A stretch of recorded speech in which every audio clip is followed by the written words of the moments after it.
Nakakaiyak, nakakakilig. Nakakatawa, nakaka-inlove. Dear MOR.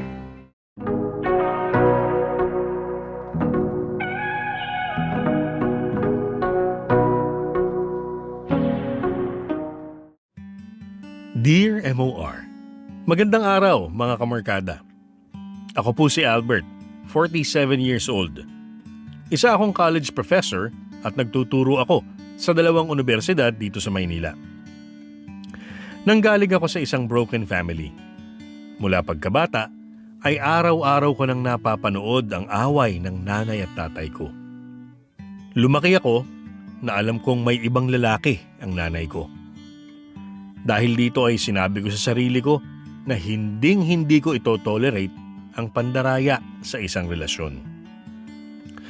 Marami na akong naririnig na kwento tungkol sa cheating at ilan doon ay naririnig ko mula sa inyong programa. Kaya naman ngayon ay naisipan kong sumulat at ibahagi ang sarili kong kwento.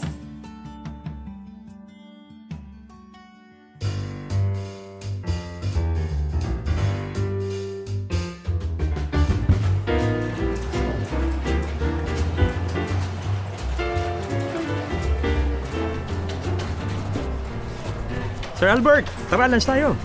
Una ka na, Carlo. Nag-grade pa ako ng papers sa mga estudyante ko. Sure ka? Oo, checkan ko na kaagad.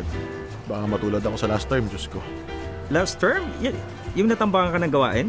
Oo, putik na yan. Pinukulit na nga ako ng registrar noon eh. Deadline na ng grades, nagko-compute pa rin. Ako rin eh. Buti na nga lang may kapalit na si Ma'am Angie, di ba? Mababawasan na yung teaching load natin. Ay, totoo. Makakapagpahinga na tayo kahit konti, di ba? Ikaw lang. Tambak pa rin paperworks ko dun sa isang university na pinagtuturuan ko eh. Oo nga pala. Sige na nga, una na muna ako. Mamaya na ulit kita abalahin. Okay, eat well. Wala kang gusto pabili? Wala, okay na ako. May klase na rin ako pagkatapos ko nito eh. Okay, sige. Kapagod na buhay to. Gusto ko na magpahinga.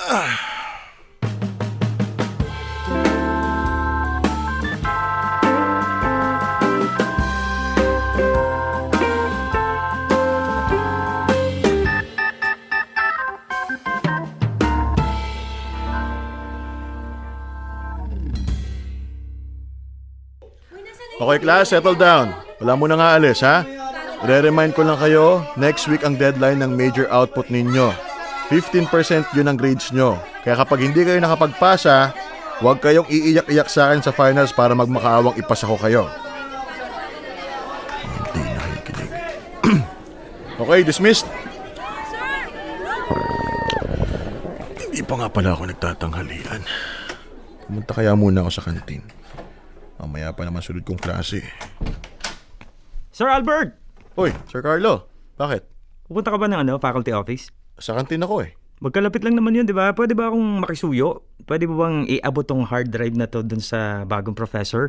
Andyan na raw kasi yung papalit kay Ma'am Angie. Lahat ng teaching materials ni Ma'am Angie andito sa hard drive na to. O sige, akin na. Thank you, sir, ha. Ulog ka talaga ng langit. Nambola ka pa. Tamad ka lang eh. Uy, hindi. Pinapatawag ako ni Dean. Nagmamadali na nga ako eh. Nagmamadali ka pa sa lagay na yan ha. Lumarga ka na, bilisan mo.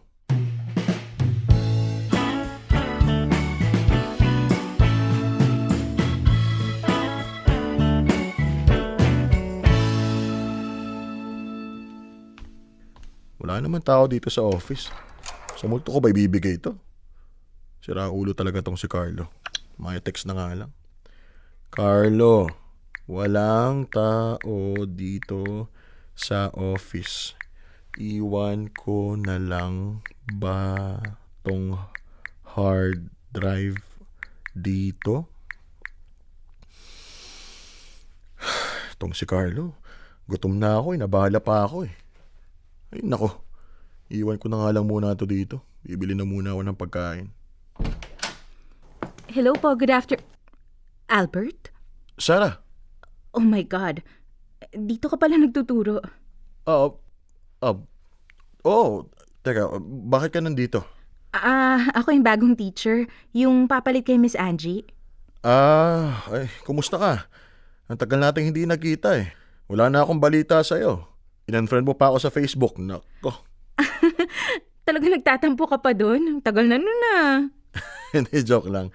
Ay, pinapaabot nga pala ni Sir Carlo tong hard drive. Hindi ko alam kung nag-meet na kayo pero nandyan raw yung mga teaching materials ni Ma'am Angie para makatulong sa'yo. Thank you. Mukhang may hindi pa yata nanananghalian ah. Oo, medyo busy kasi. Actually, hinahanap ko rin kung saan yung cafeteria dito. Kung dun ka pupunta, pwede ba akong sumabay? Oo naman, tara.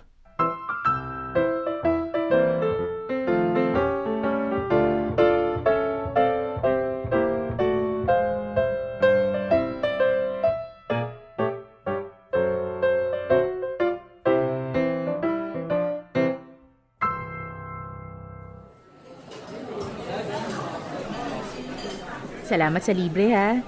Hindi naman kailangan eh. Masyado ka namang galante. Wala yun. Ililibre mo rin naman ako next time eh. Ganun pala yun no? Joke lang. Ito naman. Kain ka lang dyan. Kumusta ka? Okay naman. Sobrang busy. Nagtuturo kasi ako sa dalawang school eh. Part-time ako dito. Part-time din ako doon sa kabila. Kaya yun, laging pagod. Mukha nga. Ayan oh, ang lalim ng eye bags mo at saka parang pumayat ka. Ang sabihin mo, mas naging gwapo ako. Diyos ko, 40 ka na no? Puging-pugi ka pa rin sa sarili mo. Ikaw ba? Kumusta? Okay naman. Wala masyadong ganap. Asawa? Wala? Wala. Crush ko pa rin kasi yung first love ko. Lalo ngayon, mas pumogi na raw siya.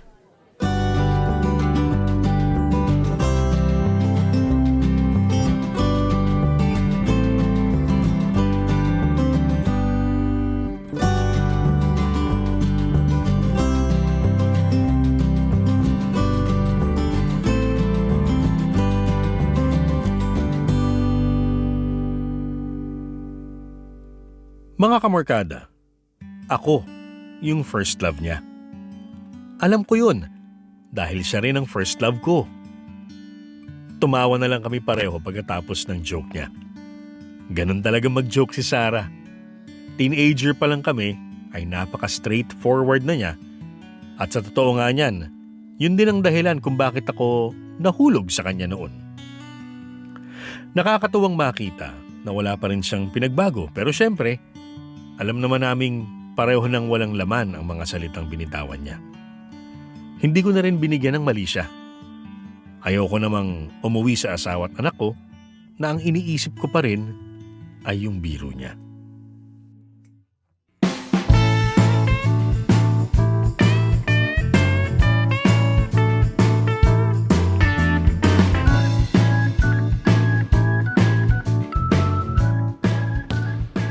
For 3. Bam! Oh, pasa dito! Pasa! Papa! Kumusta naman ang MVP ko na yan, ha? May laro kami sa Sabado pa. Makakanood ka ba?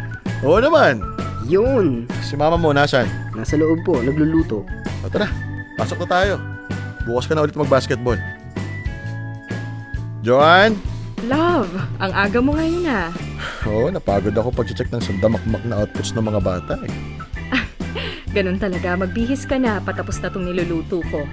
Lucas, magbihis ka na rin. Pawis-pawis ka na naman kakalaro ng basketball. Okay po. Ikaw, kumusta sa shop?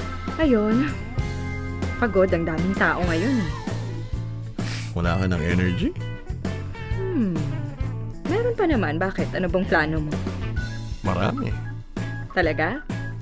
Mama! Oh, Thank you! Ano yan?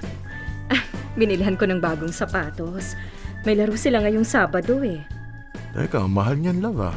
Okay lang, may nakuha naman akong bonus sa shop. Ito yung matagal ko nang gusto eh. Thank you, Ma! You're welcome, baby ko. Isukat mo nga. Kasyang-kasya oh. Ang pogi. Marami na naman magkakakasya yan.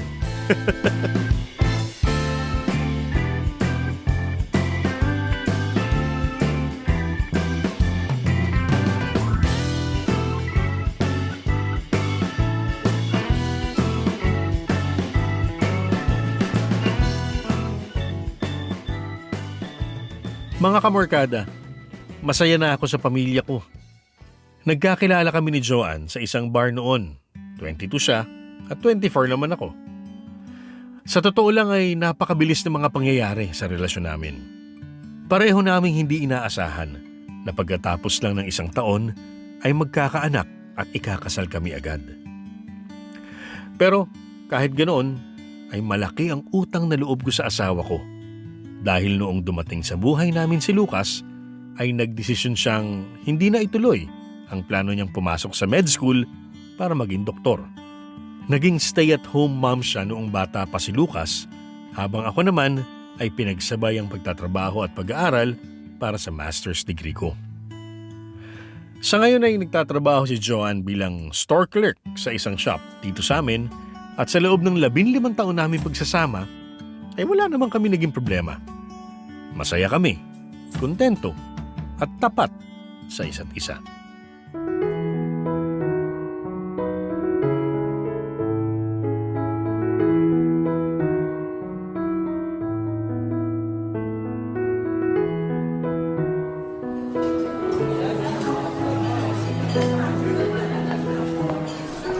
Albert, pwedeng makiupo? Oo naman. May kasama ka ba? Si Carlo lang, bumibili pa ng pagkain. Kumusta ang first week? Ay, Same. Mapapabuntong hininga ka na lang talaga. ang kukulit nga ng mga bata, no? Oo. Ganyan pa tayo nung college, parang hindi naman. Sira, ganyan din tayo. Mas malala pa nga eh. Uma-absent tayo para mag-date. Patay na patay ka kasi sa akin dati. Hoy, bawal magkalat ng fake news. Ang dami ng fake news sa bansang to, huwag na nating dagdagan. Anong fake news? Totoo yun, no? Ikaw kaya ang unang umamin at nanligaw sa akin. Yan ang fake news. Uy, Ma'am Sarah, andito ka rin pala. Hi, Sir Carlo. Nakikiupo lang. Wala pa kasi akong ibang kakilala sa department ko eh. Magkakilala ba kayo ni Sir Albert dati pa? Oo. Close kami nung college eh. So college friends kayo. Parang ganon. Parang ganun? Ito naman, nahiya pa eh. Ang tagal-tagal na nun. Mag-ex kami. Putik. Ikaw pala yun. Yung first love na nakwento niya, yung girlfriend niya mula high school hanggang college, tapos nag-break kayo pagka-graduate? Oo, sige. Ipagsigawan mo pa yung love story namin. Ay, sorry. Natawa lang ako kasi dati, nakukwento lang kayo ni Sir Albert, tapos ngayon, kaharap na kita. Small world, di ba? Oo, kaso sayang, sobrang late na yung reunion nyo, no? 15 years nang kasal tong si Sir Albert, eh. Ano naman? Wala naman akong balak na kahit ano eh. Ay nako, tigilan mo nga yan, Carlo. Mamaya magkaroon pa ng issue yan eh. Joke lang, alam ko namang loyal ka sa misis mo.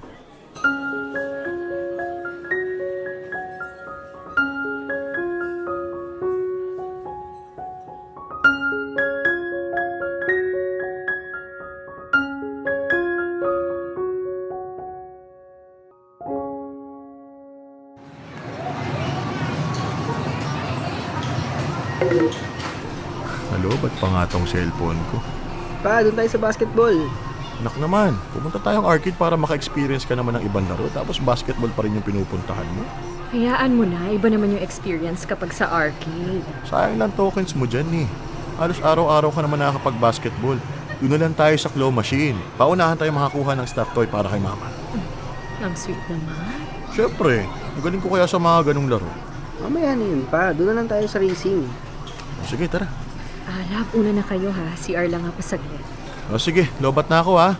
Hintayin ka na lang namin dito ni Lucas. Papa, picture mo ako. Ay, wait lang, love. Para muna na cellphone mo. Magpapapicture si Lucas. Ha? Love, mamaya na lang pagbalik ko. Bakit mamaya pa? Ngayon na habang naglalaro si Lucas. Iwan mo na lang. Hindi mo naman gagamitin niya sa CR eh. Hindi kasi baka biglang mag-message yung boss ko eh. Mabilis ka lang naman sa CR eh. Tsaka Sabado ngayon. Di ba sarado yung siya pag weekends? Ma, sige na please. Papakita ko lang sa barkada ko yung pictures eh. Love, wala naman akong bubuksang ibang app dyan. Pipicture ako lang si Lucas. Sige, basta pag tumawag yung boss ko ha. Sabihin mo nasa CR lang ako. Sige, walang problema. Ito. Teka, bago ba to? Parang hindi mo nasabing bibili ka ng bagong phone ah. Nasabi ko sa'yo di ba nabasag yung screen ng dati kong cellphone? Ang mahal kong ipapaayos ko pa kaya bumili na lang ako ng bago. Pa, bilis. Kanina pa ako dito oh. Sige na, ito na. Kunwari seryoso ka, nagdadrive. CR na ako, love, ha? O sige, dito ka na lang namin hintayin ha. O, isa pang post, anak. Ipopost mo rin ba ito sa FB, Papa? Gusto mo ba? O gusto mo, TikTok na lang tayo? Ano bang trending ngayon? Sige, videohan mo lang ako pa. I-TikTok natin. O sige, wait lang. I miss you.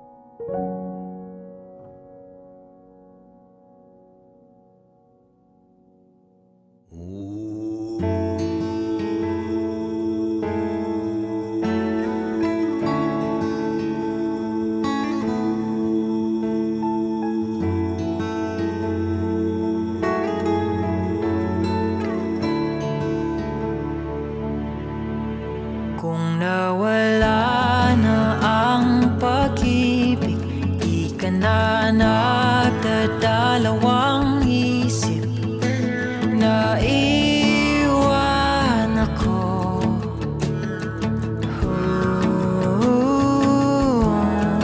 Kung ginhawa sa iyong damdamin, pag hindi na kita yakapin, kahit na ganito,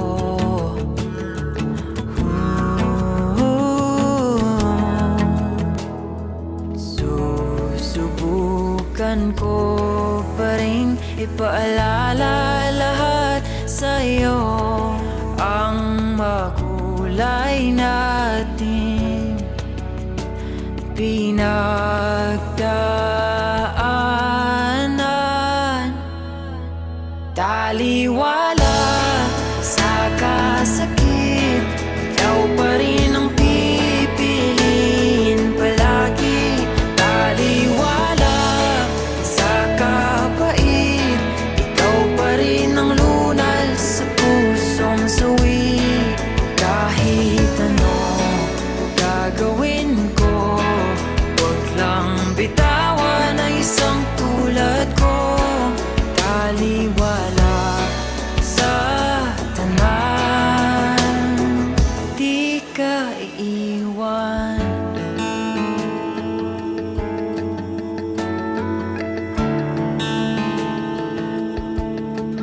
Kung hindi mo na maalala ang paborito nating kanta, ako'y susulat ng bago para lamang sa'yo.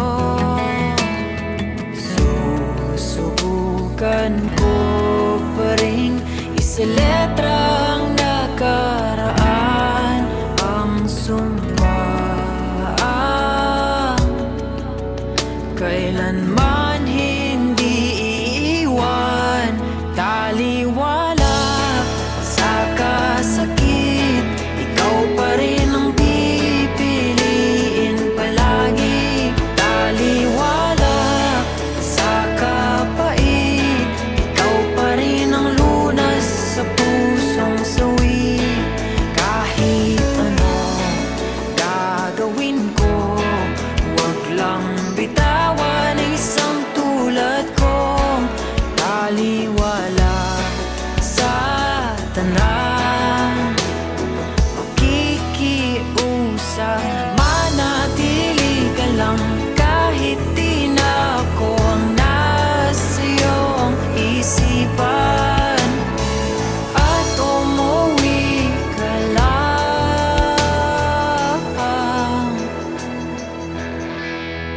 Taliwala sa kasakit, ikaw pa rin ang pipiliin palagi. Taliwala sa kapait, ikaw pa rin ang lunas sa pusong sawi. Kahit ano gagawin ko, wag lang bitawan ang isang tulad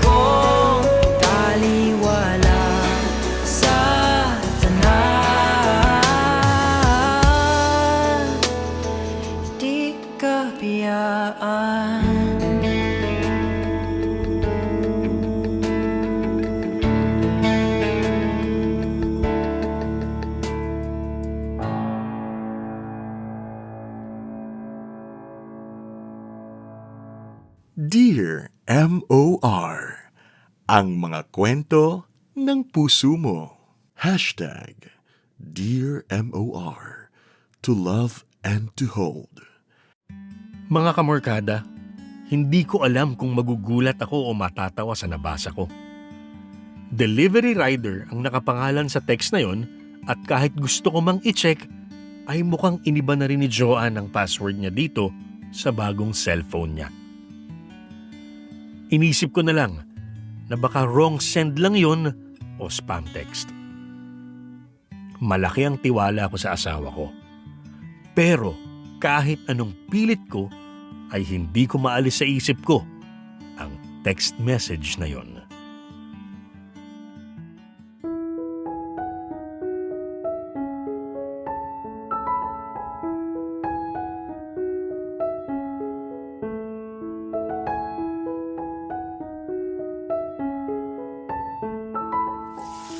Pa?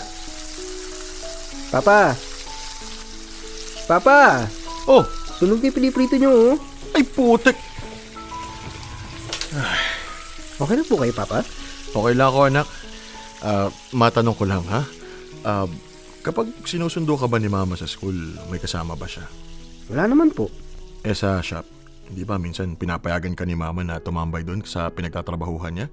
May napapansin ka bang ibang tao doon? Si Ate Claire lang po yung laging kasama niya dun, eh. Okay. O sige, upo ka na dyan. Pagpipirito kita ng bago, nasunog tong isa eh. Okay po.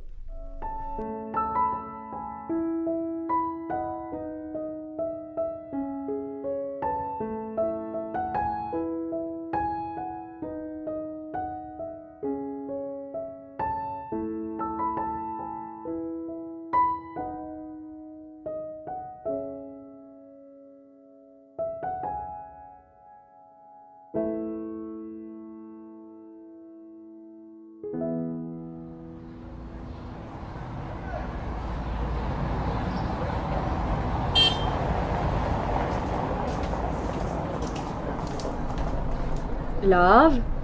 Hi, love. Anong ginagawa mo dito? Di ba may klase ka? Wala. Nagbigay lang ako ng gawain sa mga estudyante ko. Out ka na ba sa trabaho? Kain tayo? Kasi may kailangan pa ata akong tapusin eh. Bukas na lang tayo kumain, love. Hintayin na kita, love. Wala naman ako ibang gagawin eh. Si Lucas, sino kasama sa bahay? Dinala ko muna kay tatay. Love, pwede bang bukas na lang?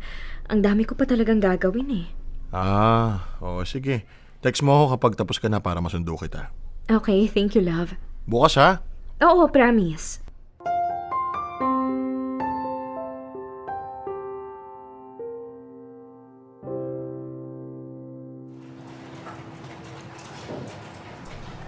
Sir Albert, uwi ka na? Oo, may date kami ni Mrs. eh. Nax, sayang naman. Aayahin sana kita eh. Lalabas kasi kami ni na Ma'am Sarah. Next time na lang ako sasama. Sige, enjoy ka. Ay, saglit, Carlo. May emergency raw sa trabaho yung Mrs. ko. Di sa amin ka na lang sumama. Tara.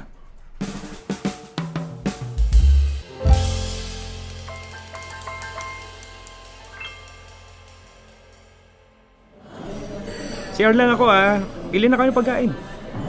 Hala ko ba may ibang tao tayong kasama? Mamaya pa raw sila eh.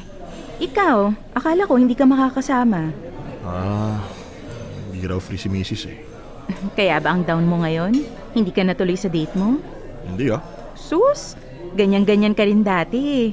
Nanghihina ka kapag hindi tayo nakakapag-date. Dati yon. Mas strong na ako ngayon. Tsaka may ibang bagay lang din akong iniisip. Gaya ng? Wala. Huwag mo nang alalahanin. Order na lang tayo. Okay. At dahil nilibre mo ako nung first date ko, ako naman lilibre sa'yo ngayon. Yun. Ihanda mo ang wallet mo. Ubusin ko laman yan. Subukan mo lang. Hindi ka na makakaulit. Ay, joke lang pala pag ganon. Biglang preno? Siyempre. Gusto ko maulit to eh. Ngayon na nga lang kita nakakausap eh. Gusto mo lang pala ng kausap eh. Albert? Love? Anong ginagawa mo dito? Parang ako dapat ang magtanong niyan.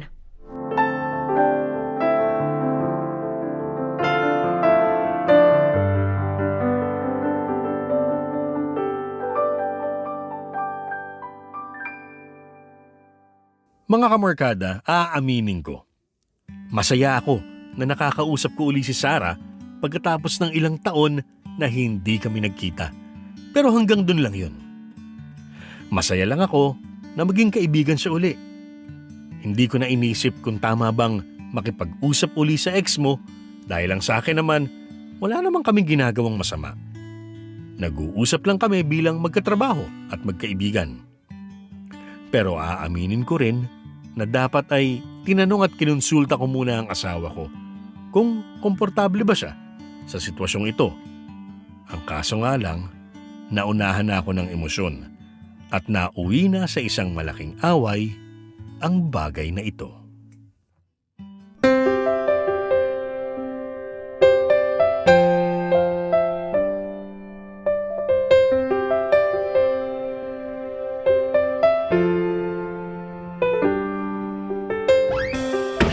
Joanne, sandali nga. Ano ba kinakagalit mo? Kailan mo balak sabihin sa akin na katrabaho mo yung ex mo?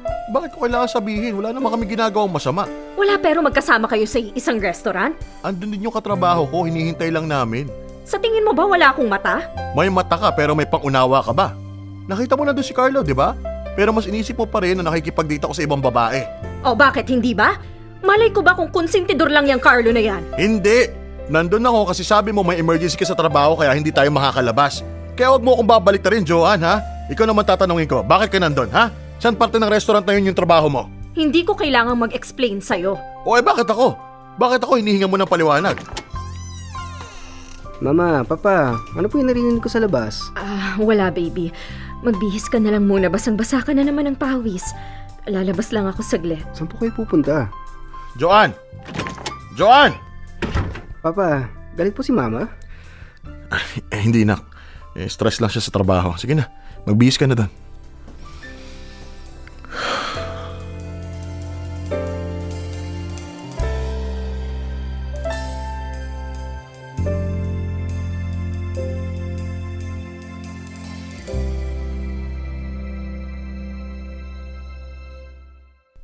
Sarah, thank you nga pala na pumayag ka makipag-usap sa akin.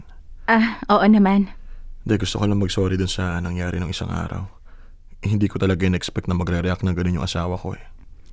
It's okay, I understand. I'm sure na misunderstood lang niya yung sitwasyon.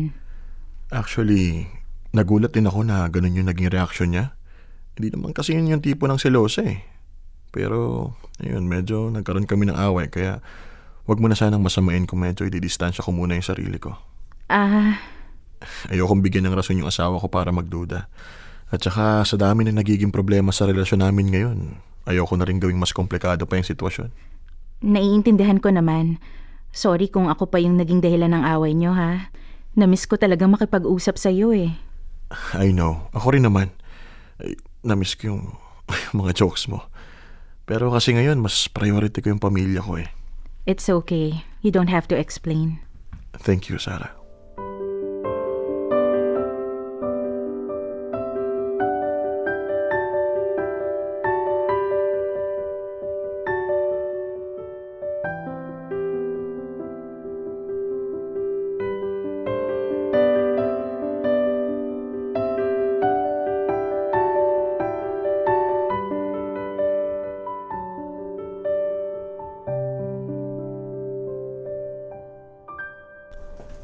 Love?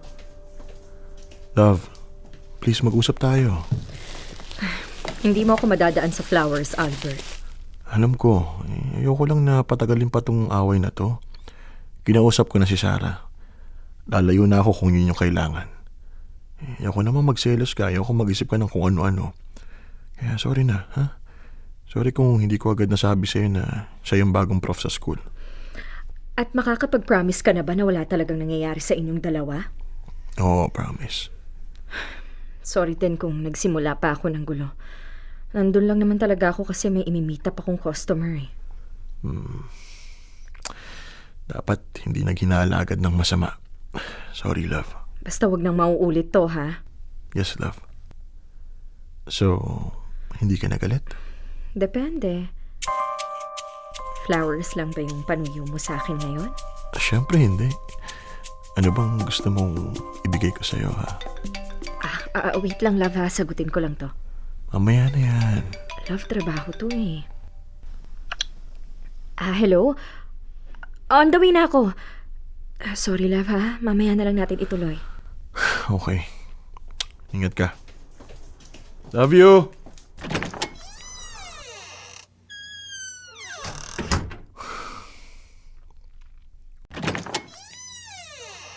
Papa, saan po pupunta si Mama? Sa shop anak, may emergency ata ulit.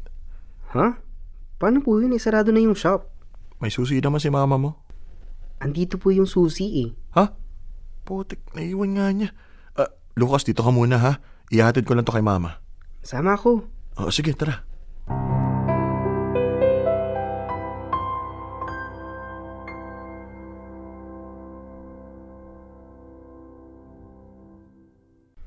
Papa, mukhang sarado pa rin yung shop eh. Baka umuwi na si Mama sa atin? Hindi ko rin sigurado eh. Hindi naman sumasagot sa mga tag sa tawag ko. Wait nga, tawagan ko ulit.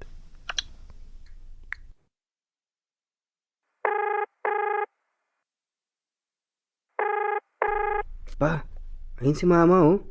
Yung may kasamang lalaki. Hello, love. Bakit ka tumatawag? Nasa shop ka na ba, love? Oo, mamaya na lang ulit kita tatawagan ha. Medyo busy dito eh. Okay. Sige, ingat ka dyan. Okay, bye-bye. Pa, sino yung kasama ni Mama? Bakit siya sumakay sa kotse? Baka kaibigan lang niya, anak. Pero hinilikan siya ng lalaki. Uwi na muna tayo, anak. Paano po itong susi? Mukhang hindi niya na kailangan.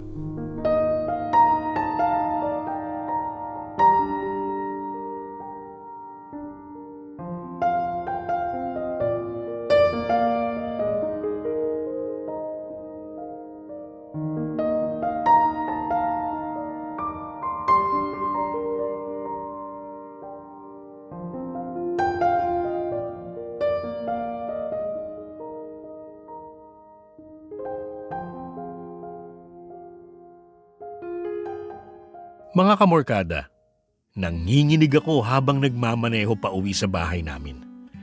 Pinipigil ko yung galit at luha ko. Lahat ng pagdududa ko, lahat ng hinala ko at lahat ng takot ko nakumpirma noong araw na yon. Nablangko yung utak ko. Alam ni Joanne kung gaano ako nasaktan nung niloko ng nanay ko ang tatay ko. Hindi ko inaasahan na ipaparanas niya rin sa akin yung ganong klaseng sakit. At kapag naaalala ko kung paano niya ako pinagbintangan na nakikipagrelasyon kay Sarah, ay mas tumitindi ang galit ko. Ipinasa niya pa talaga sa akin yung kasalanang ginagawa niya. Hindi ko kilala yung lalaki niya. Hindi ko alam kung gaano na sila katagal na magkarelasyon. Ang alam ko lang ay ang sarili naming kasal ang matatapos ngayon.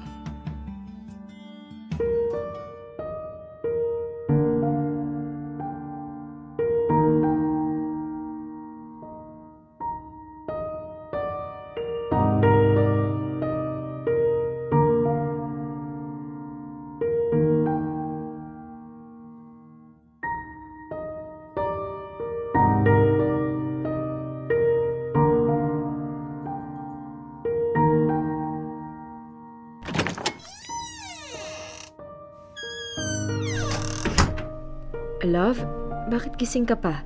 12 na, dapat hindi mo na ako hinintay. Joanne, Love, bukas na lang please. Alam kong gusto mo pero medyo pagod ako eh. hindi kita hinintay para doon. Ha? Para saan? Talaga bang hindi mo alam? Albert, kung ano man yan, bukas na lang.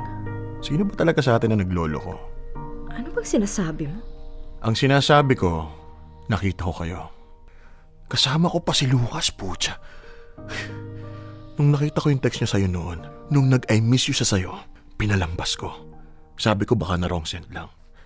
Nung nakikita ko yung mga mamahaling gamit na binibili mo, sabi ko sa sarili ko, baka talagang tumaas lang yung sahod niya. Kahit alam kong halos wala kayong customer sa shop.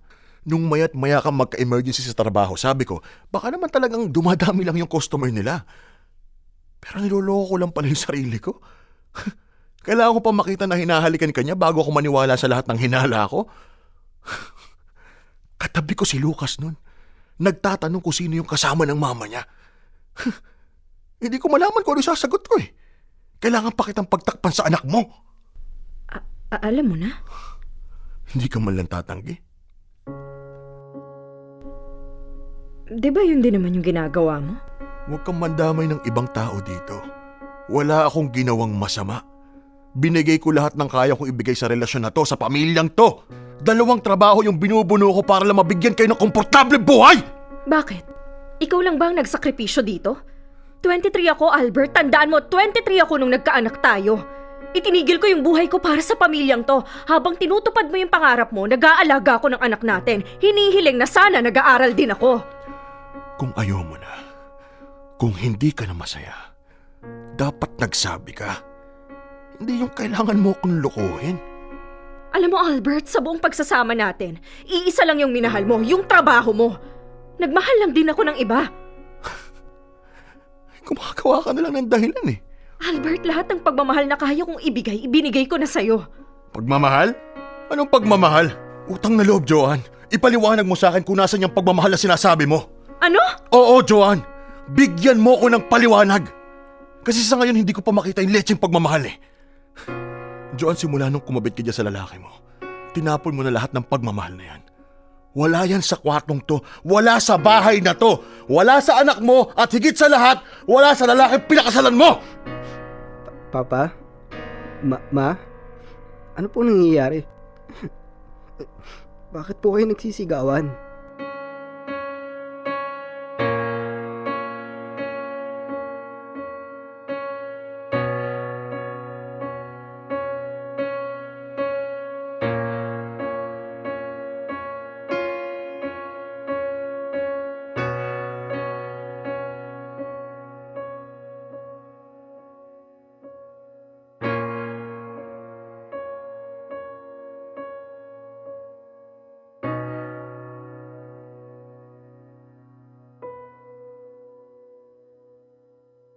Mga kamorkada, nung mga panahong yun, hindi lang si Joanne ang nakita ko.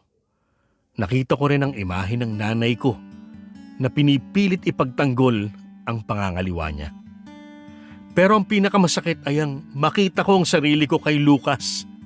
Takot, nalilito, nasasaktan. Ayokong lumaki siya sa ganitong pamilya kaya minabuti ko agad na umalis. Hindi ko alam kung tama ba ang desisyon ko. Ang alam ko lang ay priority ko ang kapakanan ng anak ko at mas pipiliin ko na lumaki siya sa hiwalay na magulang kaysa magtiis siya sa araw-araw na away namin ni Joanne. Nalaman ko rin na ilang taon na palang may relasyon si Joanne sa lalaki niya at ang masakit sa lahat ng ito ay alam kong mas mahal niya yung lalaki niya kaysa sa akin. Sa ngayon ay parehas ng tahimik ang mga buhay namin. Nasa college na si Lucas at sa kabila ng lahat na nangyari ay sinigurado kong hindi masisira ang relasyon niya sa nanay niya. Mas naging close rin kami ni Sarah pero hanggang pagkakaibigan lang talaga ang relasyon namin. Sa totoo niyan ay hindi ko pa rin naman nakikita ang sarili ko na papasok uli sa isang relasyon. Sa ngayon ay masaya na akong suportahan ang mga pangarap ni Lucas at ilaan ang oras ko sa sarili ko. Hanggang dito na lamang po ang aking kwento. Salamat sa pakikinig at pagbibigay oras sa aking storya.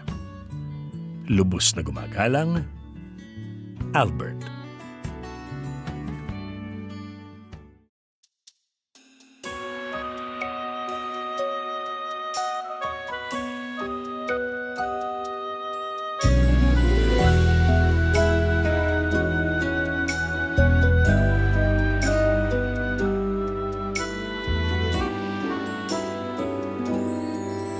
Bakit pinaglaban kung susuko ka lang? Saan nakulang sa iyo? Tiniis kong mawalay ka sa piling ko. Mabigay lamang ang kalayaan mo. Bakit ba hinayaan na mahalin ka? Ibigay ang lahat para sa'yo.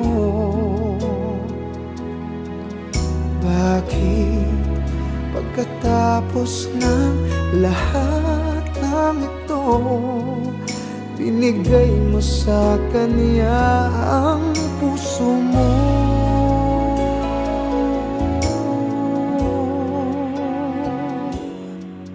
Pagkatapos ng lahat, iniwan ng iyong bakas.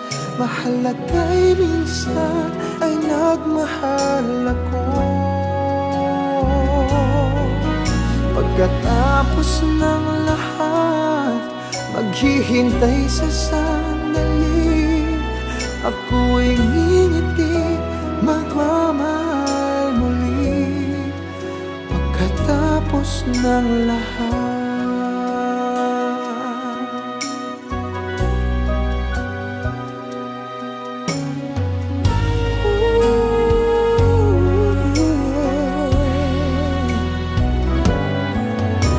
Ngayon ang simula, iikot ang mundo. Tanggap ko na wala ka na. Dahil pagkatapos ng lahat ng ito, may bagong umagang para sa'yo. Pagkatapos ng lahat, iniwan ng iyong bakas. Mahalaga'y minsan ay nagmahal ako. Pagkatapos ng lahat, maghihintay sa sandali. Ako ay ngingiti, magmamahal muli. Pagkatapos ng lahat, pagkatapos ng lahat, iniwan ng iyong bakas. Mahalaga'y minsan ay nagmahal ako. Pagkatapos ng lahat, maghihintay sa sandali. Ako ay ngingiti, magmamahal muli. Pagkatapos ng lahat,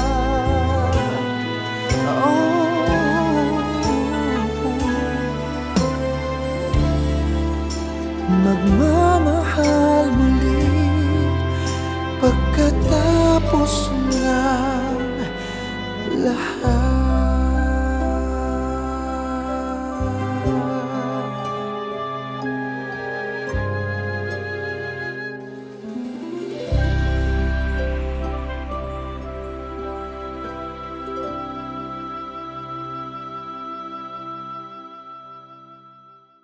Dear M.O.R. Ang mga kwento ng puso mo. #Dear M.O.R. To love and to hold.